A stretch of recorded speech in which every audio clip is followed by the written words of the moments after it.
rccradio.fm para América Latina y el mundo, con la fuerza y el poder del Espíritu Santo.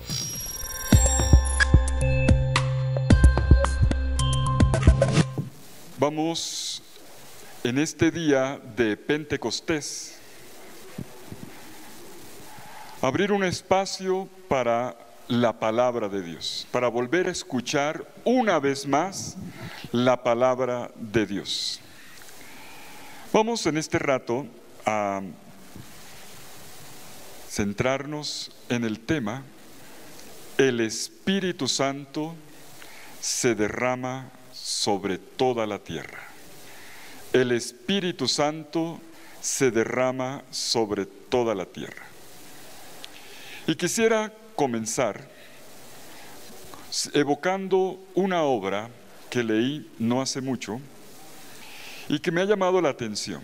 Tiene como título La fuerza de la fe. El autor no es un cristiano, es un persa que vivió en el siglo IX después de Cristo. Se llamaba Bayazid Bistán. Por cierto, Bistán es el nombre del pueblo donde nació y él honra a su ciudad de origen, a su pueblo, colocándolo como su propio apellido. Dentro de un momento vamos juntos a evocar el acontecimiento de Pentecostés, y en el relato, en esta descripción que nos hace el evangelista Lucas, o el Lucas, de autor del Evangelio y de los Hechos de los Apóstoles, él nos retrata un arco iris, un precioso arco iris donde toda la gente que ha acudido a hacer la experiencia de Pentecostés parece una gran constelación de culturas, de pueblos, de identidades, de etnias, una gran diversidad. Y anota Lucas en el capítulo 2 de los Hechos de los Apóstoles, en el versículo 5, que estas personas estaban caracterizadas por esto: hombres venidos de todas las naciones que hay bajo el cielo. Hombres venidos de todas las naciones que hay bajo el cielo. El día de Pentecostés encontramos aquí congregada la humanidad entera. Este es un día planetario, un día mundial. Y el evangelista Lucas lo comprime en una lista de pueblos representados en todas estas personas que acuden frente al fenómeno del viento y del fuego que ocurre en el cenáculo. Hombres venidos del mundo entero, de todas las naciones que hay bajo la tierra. Y pienso que es por aquí por donde nosotros vamos a poder entrar en este tema: el Espíritu Santo se derrama sobre el mundo entero, sobre toda la tierra para renovarla. No se trata simplemente de renovar la naturaleza, las culturas, las personas, de llegar lejos y de transformarlo todo, lejos y dentro, en lo profundo. Resulta que en este texto de los Hechos de los Apóstoles, cuando se hace la lista de los pueblos allí representados, al final se dice que el último de los pueblos son los árabes. Los árabes. Y este autor que yo acabo de citar no es propiamente un árabe, pero cerquita, es un persa, más al norte de la Arabia. Y que para mí representa muy bien toda esta humanidad necesitada de Espíritu Santo. Esta humanidad inquieta, buscadora y necesitada de Espíritu Santo. Les comparto un texto de Bayazid Bistán, que dice, es la síntesis de su propia experiencia de vida. Como que pudiéramos ver ahí el sentir de los pueblos de la tierra. Él dice esto: cuando era joven era un revolucionario y le oraba a Dios con estas palabras: oh Dios, dame la fuerza de cambiar el mundo. Creo que es el sueño de todo ser humano. dame la fuerza, al menos de contribuir un poquito para cambiar este mundo. Y él sigue, pero cuando llegué a la mitad de mi vida, a los 40, cuando ya está casado y ya tiene hijos, ella tiene familia, dice, vi que no había logrado cambiar ni a uno solo. Y entonces yo le oraba al Señor de esta manera: Señor, dame la gracia al menos de cambiar a mi familia y a mis amigos. Y termina Batzin, y cuando llegué a viejo, ahora, lo escribe allá anciano, y cuando he llegado a viejo, mi única oración es esta: Dios mío, dame la gracia de cambiarme a mí mismo. Dios mío, dame la gracia de cambiarme a mí mismo. Y cierra el texto diciendo: oh mi Señor, si yo hubiera orado desde el principio de esta manera, ¿cuánto tiempo habría ganado? rccradio.fm, la radio de bien que impacta tu vida. Si desde el principio yo hubiera orado así. El mensaje de Bayazid Bistán es claro. Quien se cambia a sí mismo puede cambiar el mundo. Puede cambiar aquello que lo tiene incómodo en el mundo afuera. Se convierte en instrumento de transformación.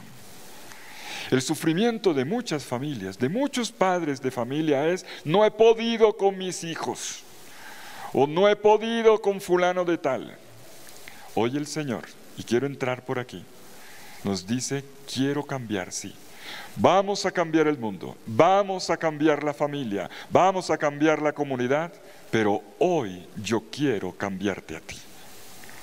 Hoy yo quiero hacerlo entrando profundamente en tu vida.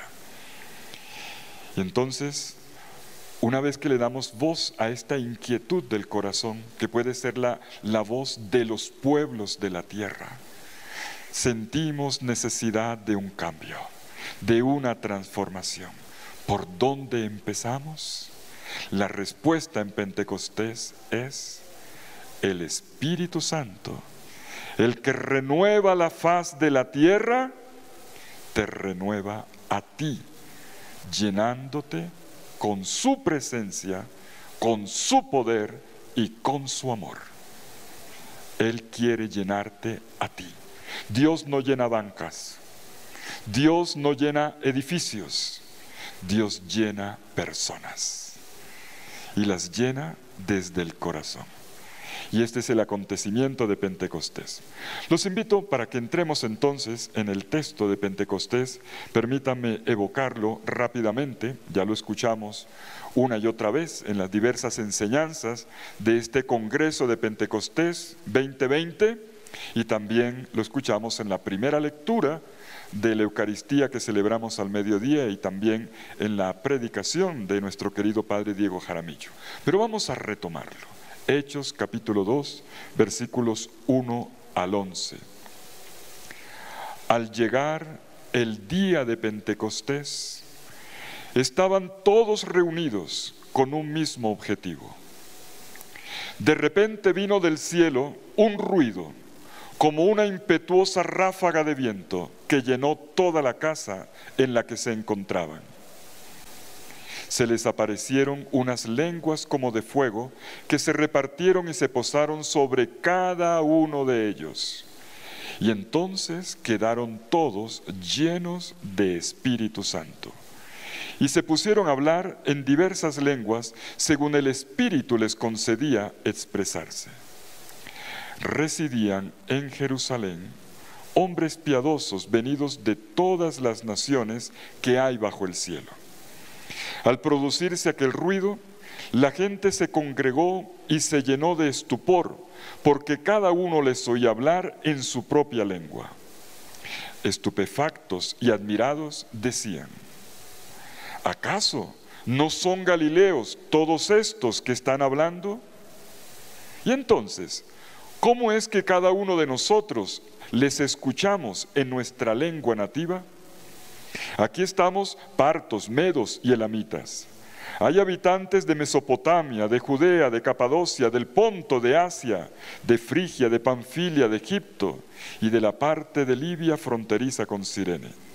También están los romanos que residen aquí, tanto judíos como prosélitos, cretenses y árabes. ¿Cómo es posible que los escuchemos proclamar en nuestras lenguas las maravillas de Dios? Palabra de Dios. Te alabamos, Señor. Vamos a retomar este texto enfatizando 3 puntos.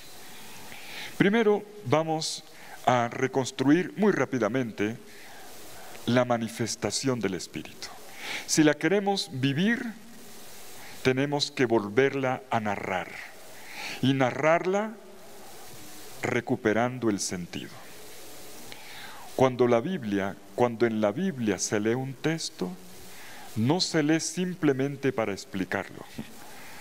Es como ocurrió en la sinagoga de Nazaret. Jesús lo leyó, la explicó y dijo: esta palabra se ha cumplido hoy. Esta es nuestra manera de leer la Escritura.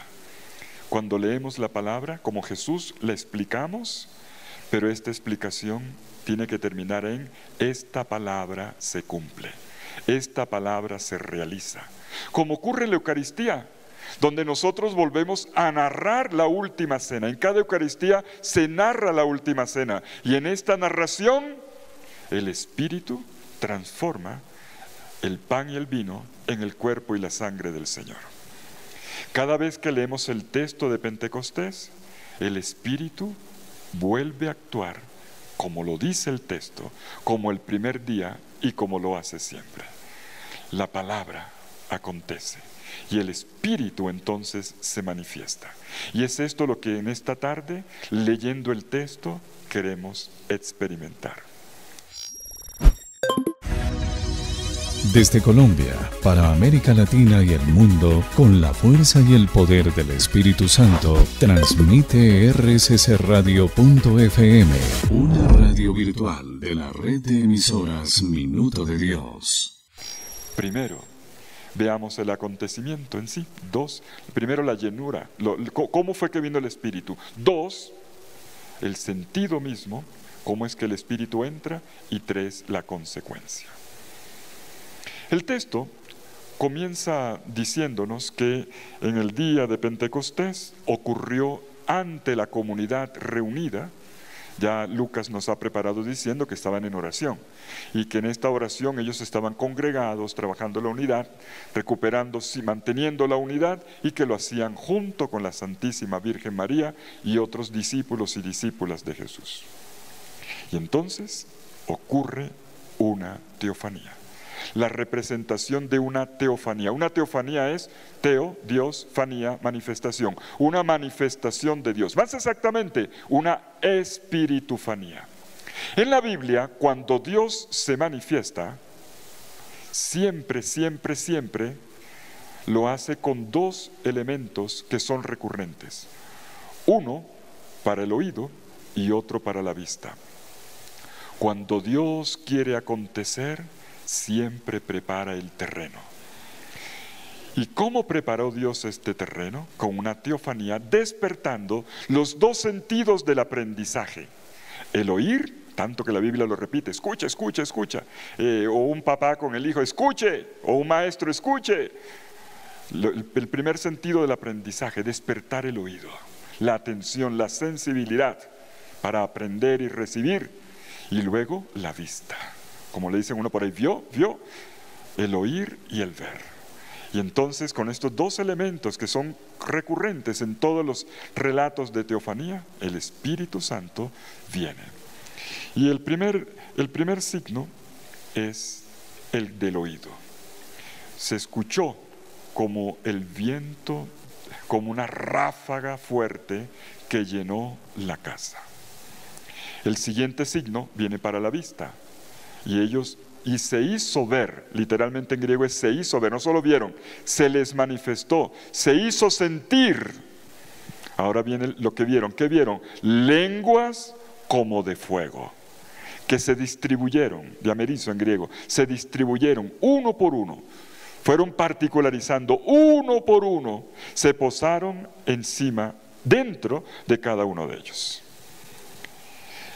Cuando uno en la Biblia lee esto, fuego, viento, inmediatamente la Biblia nos invita a hacer la conexión.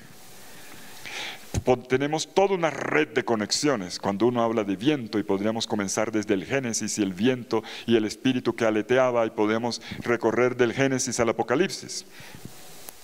Pero hay un texto que es muy particular y que tiene que ver precisamente con esto que estamos viendo en esta tarde. El Sinaí, la alianza del Sinaí. Cuando Dios liberó a su pueblo de Egipto, el momento cumbre de la liberación fue la alianza. Dios libera, pero ¿libera para qué? Para luego ponerse el anillo contigo, para decirte: quiero tejer una relación contigo, una relación de amor contigo. Yo me hago tuyo y tú te haces mío, como un matrimonio. Alianza es la expresión esponsal de la fe matrimonial, una entrega total y absoluta, un Dios que se me da en totalidad y yo me abandono, me doy a Él en totalidad. Yo me hago suyo y Él se hace mío. Y Dios liberó al pueblo para eso. Esa es la razón de ser del Éxodo. En Éxodo capítulo 4, versículos 20 y 21, cuando Moisés va donde el faraón para darle el argumento de por qué tiene que dejar salir al pueblo, se lo dice claramente. No es simplemente porque la opresión es una cosa que no va, porque es un abuso, porque es una negación de los derechos humanos. Todo eso es verdad. Pero Moisés no dijo eso. Moisés lo que dijo es: Dios te manda a decir que Israel es su hijo primogénito. Mencionó una relación. Lo que mencionó fue una relación, y una relación entrañable. En el Éxodo se tiene en vista una relación. Dios libera ¿para qué? Para tejer una relación, un encuentro personal, una relación personal con Dios. Es lo que van a hacer de ahí. Yo a veces, y perdóneme que lo diga, discúlpeme, perdóneme, a veces yo quedo inquieto porque cuando el Señor hace obras en uno ora, y créame, Dios es providente, Dios escucha más de lo que uno cree. Lo que se espera cuando tú le das las gracias a Dios por el beneficio recibido es que tú hagas alianza con Él. No es para que tú le digas gracias Señor y sigues la vida como no. La obra del Señor es siempre un escalón primero para un escalón segundo, que es el más importante.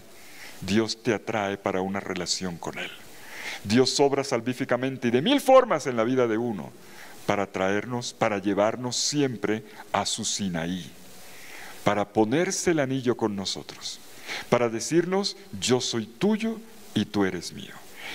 Y resulta que en el capítulo 19 del libro del Éxodo, se nos dice, 19, 16 al 25, se nos dice que cuando el pueblo llegó al Sinaí, a mí me recuerda, el texto de Pentecostés lo evoca, estaban todos hechos una asamblea, unidos. El Kahal Adonai se dice en el texto hebreo, todos como una asamblea. Y Dios se manifestó. ¿Y cómo se manifestó? Lo mismo, primero el viento. Y sonó como en la voz de trompeta, es un instrumento de viento imponente, y luego rayos. Una gran tempestad, rayos, fuego, viento, fuego, y una densa nube cubría el Sinaí, la cumbre del monte Sinaí. Tenemos tres elementos de la naturaleza. Dios, cuando se manifiesta, también involucra elementos de la creación, elementos de la naturaleza, para darnos a entender significados profundos. La obra que Él está realizando: viento, fuego y nube, los tres. Y viento y fuego aquí entonces van a tener mucho valor. El viento, además, si se trata de la trompeta, alguien lo suena, supone un aliento interno, en este caso un aliento, y claro, esto en la Biblia tiene un nombre. Esto en la Biblia se llama Ruach, la Ruach de Dios, no Ruach como dicen algunos por ahí. la ruaj, además en femenino. Digo que las feministas se van a poner dichosas con esto de que el Espíritu Santo es femenino. Y entonces la ruaj de Dios evoca o nos recuerda la esencia misma de Dios. El aliento de Dios es la misma vida de Dios. Y esto es lo que acontece en Pentecostés. Es el don de la vida misma de Dios, que es el Espíritu Santo. Dios mismo en su naturaleza, Dios mismo en su esencia. Y esa naturaleza y esa esencia no es una sustancia, es una dinámica de amor.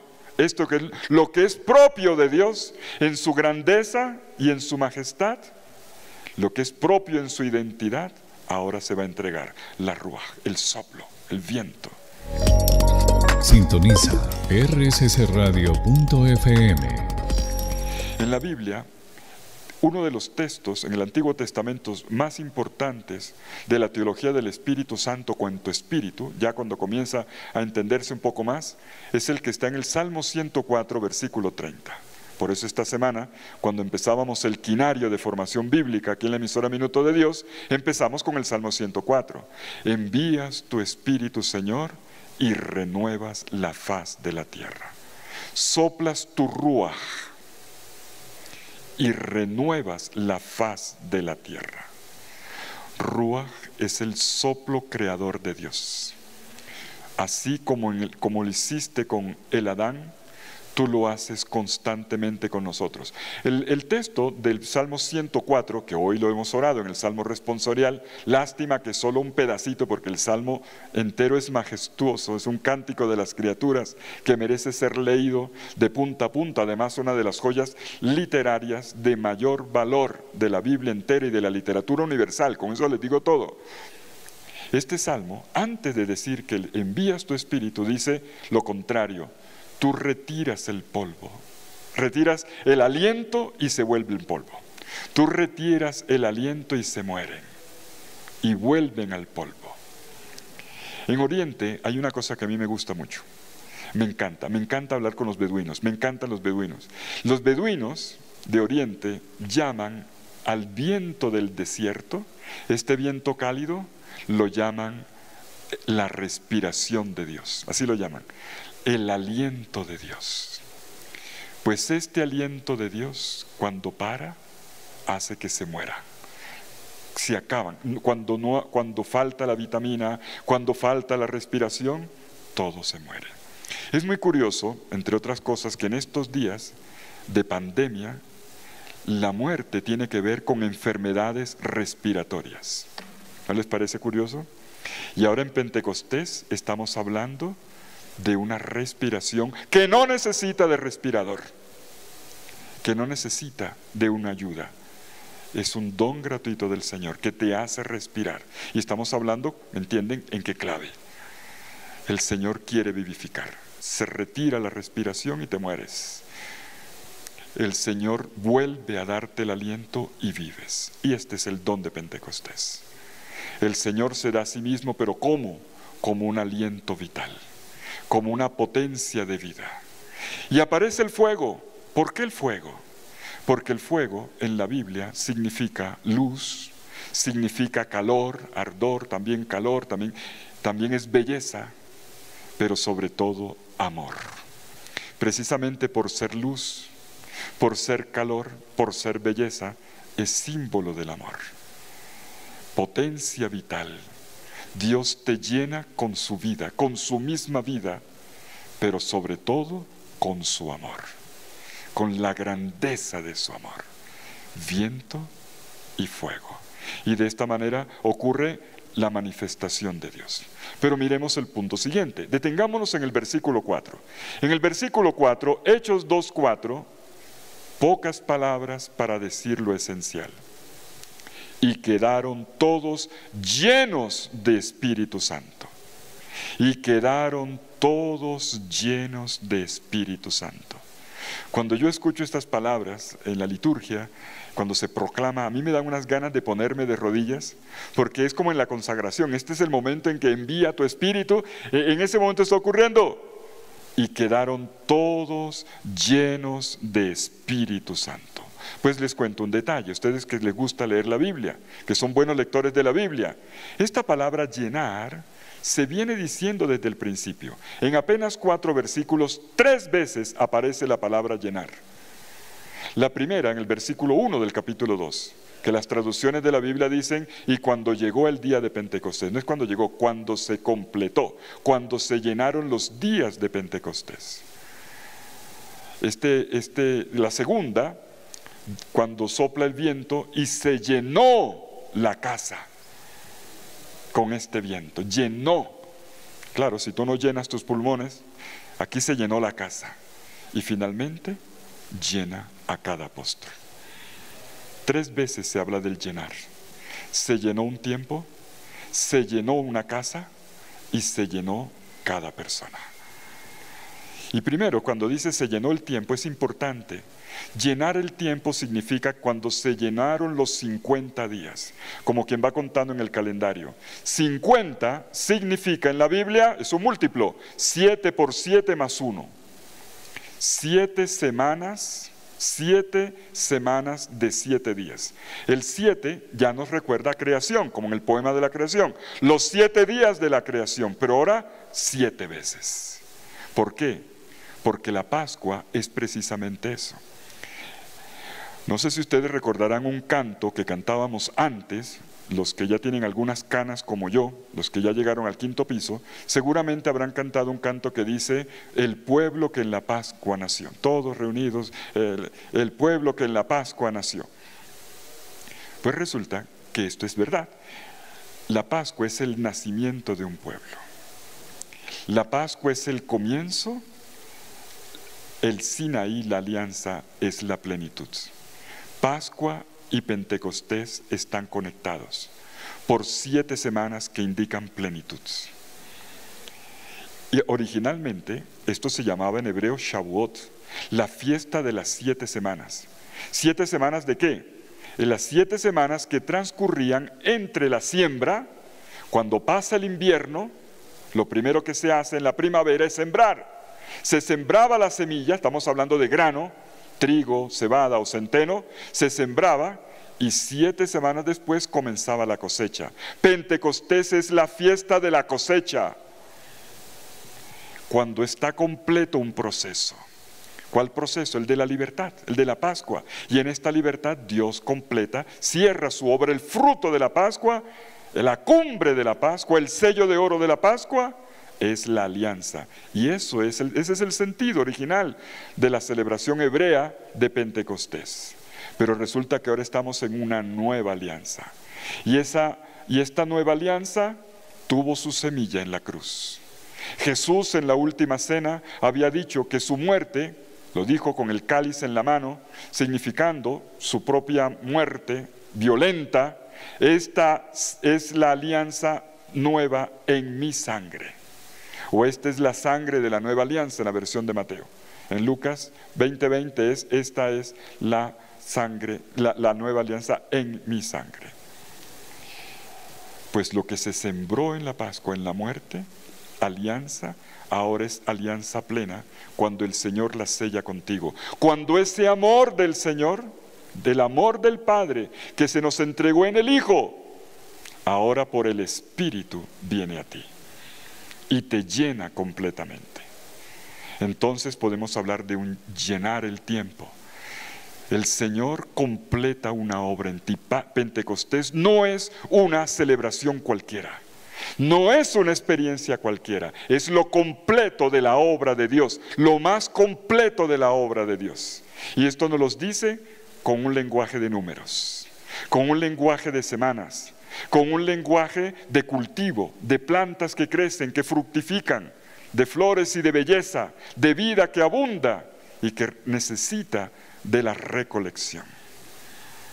Y se llena la casa, porque nos va a decir la comunidad, pero ocurre uno por uno.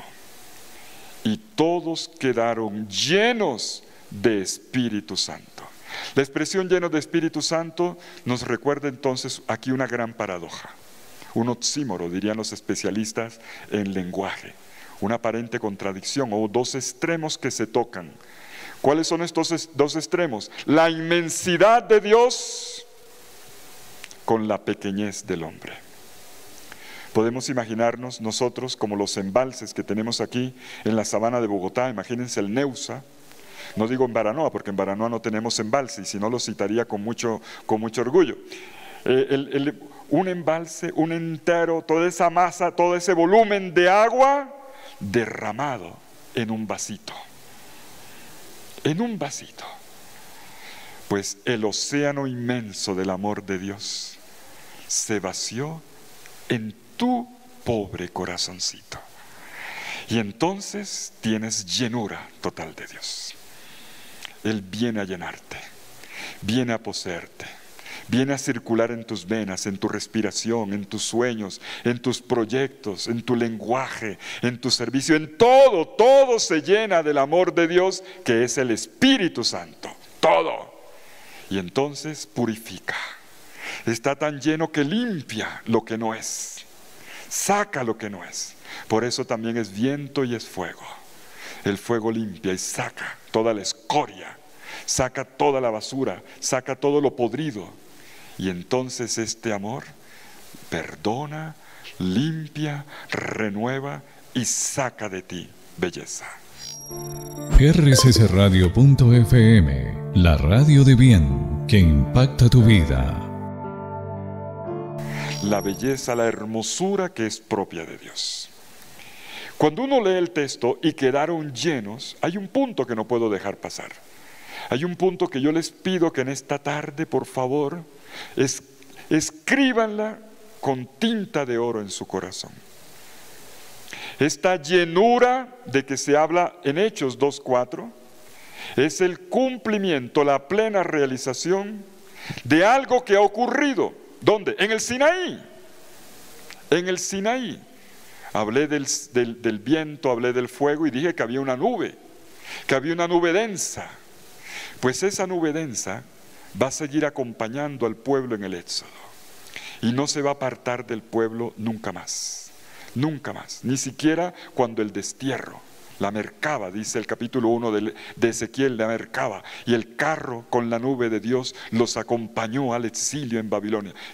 Dios está representado, su presencia, en una nube.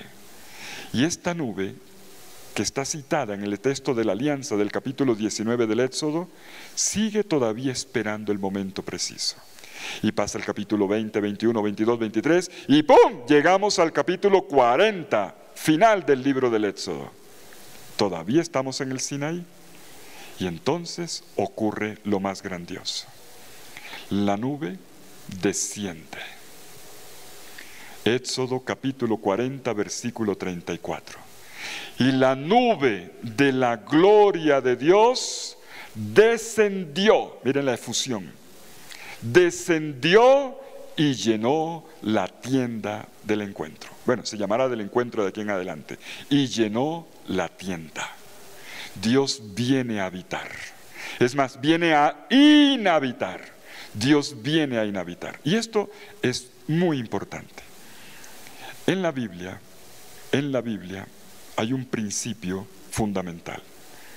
Un principio que es compartido con las culturas orientales en los relatos de creación que llamamos cosmogónicos, los relatos de origen.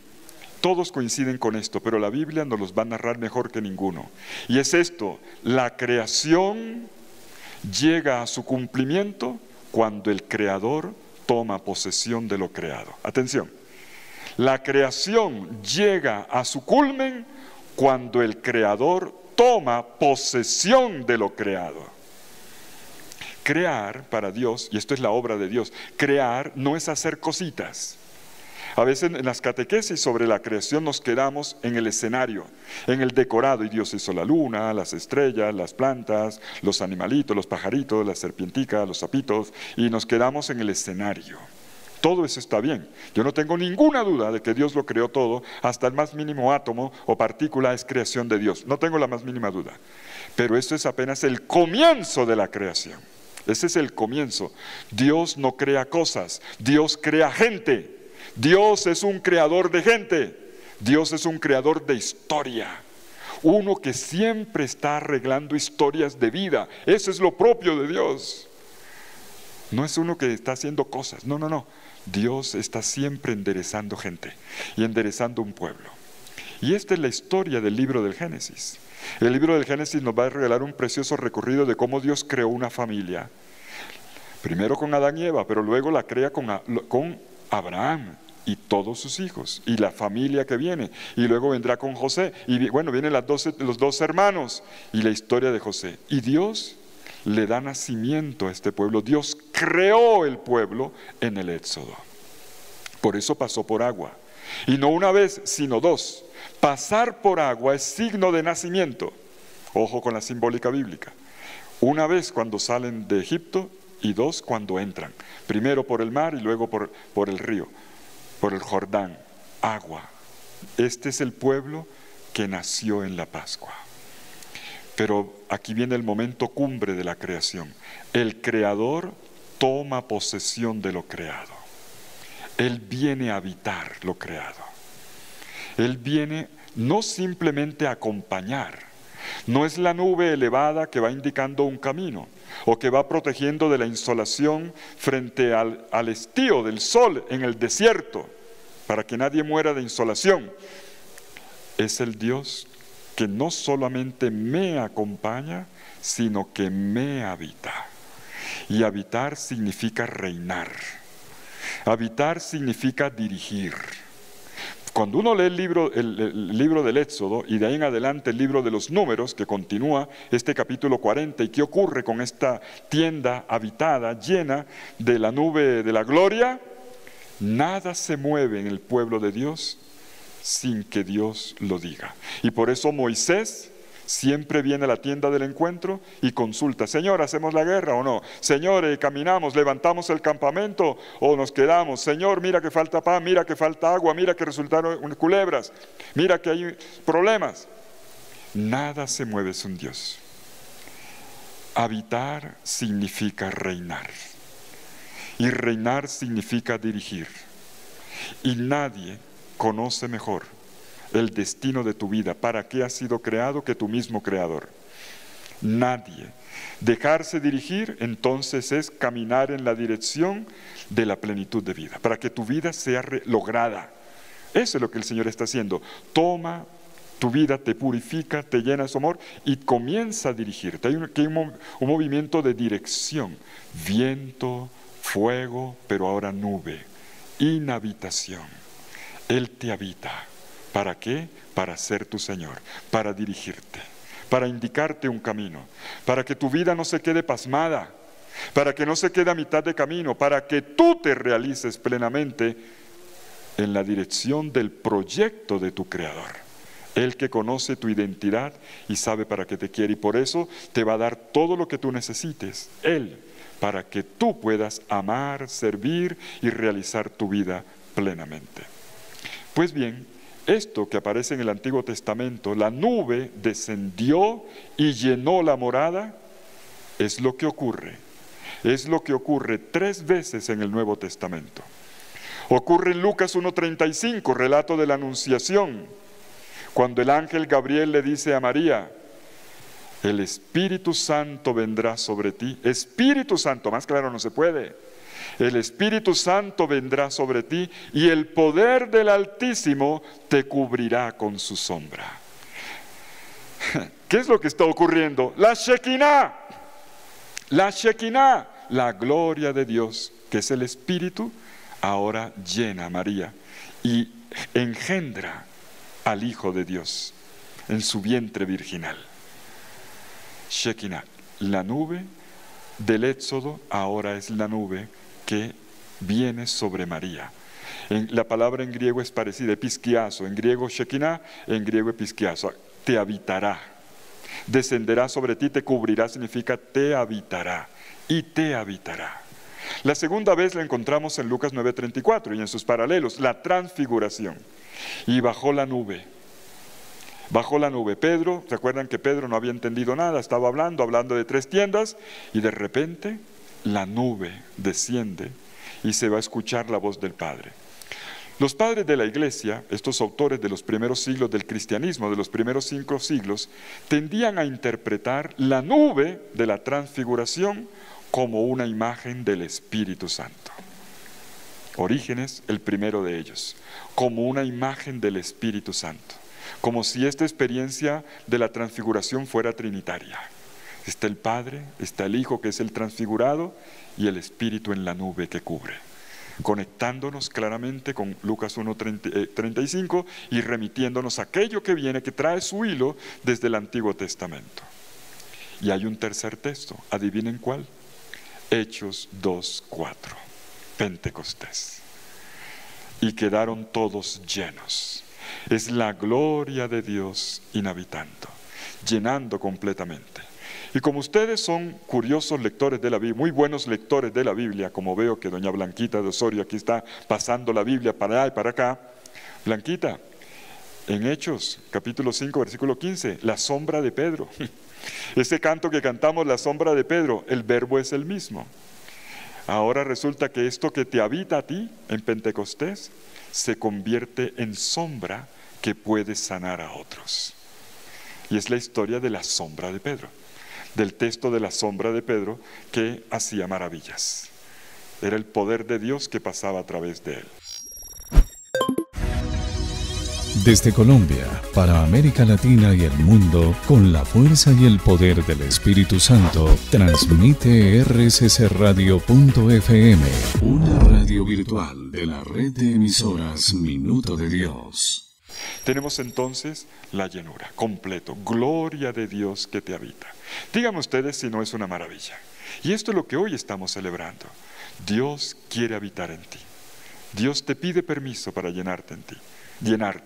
Y esta venida del Señor limpia, revitaliza y te habita. Es una compañía amable, es un dulce huésped del alma, vamos a decir en el Beni Creator. Es el dulce huésped que viene a habitarte, a hacerte casa de Dios, templo de Dios, presencia misma de Dios. En tu vida ahora hay una llenura que tú vas a irradiar. Y viene el punto número 3, que decimos más rapidito. Si tú estás lleno de Dios, ¿qué es lo que va a salir? Dios. Y esto se ve en una vida de oración. Por eso, lleno de Dios, ¿qué puedes hacer? 1, orar. Orar. 2, proclamar. Proclamar a Dios. Tu lenguaje no solamente es a Dios en la oración, sino cuando tú hablas de las maravillas de Dios, te vuelves intérprete de la obra de Dios en ti y en los demás. Pero no solamente esto, tú también puedes entrar en las diversidades. Es lo que nos dice el texto en el versículo 4 del capítulo 2, y dice que cada uno hablaba en lenguas, en lenguas según el Espíritu les concedía expresarse.